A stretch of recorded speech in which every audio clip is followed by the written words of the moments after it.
بۆ پەیوەندی حیزبەکان لەگەڵ یەک لە کوردستان یان شەڕی ناوخۆیی و دژمنایەتی تەواوە یان هاوپەیمانی استراتیژیە و دابەشکردنی هەموو سامانێکە وەک برابەش لە ژێر خاک و لەسەر خاک وەک یەکێتی و پارتی.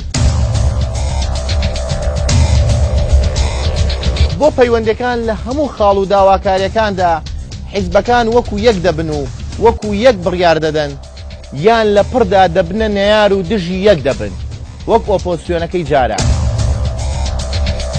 بۆ حیزبەکان ناتوانن سیاسەتی ئاسایی بکەن، نە دوژمنی تەواو بن نە دۆستی بەردەوام. لە کوردستان حیزبەکان چۆن لە یەکتری دەڕوانن؟ دوژمن، نەیار، دژ یاخود هاوپەیمان، پارێزەری یەکماڵ، دۆست.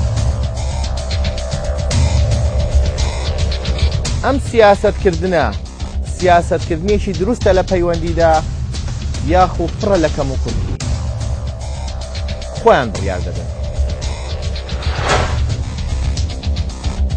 تەبا و ناتەبا شەوی چوارشەممە کاتژمێر 9:05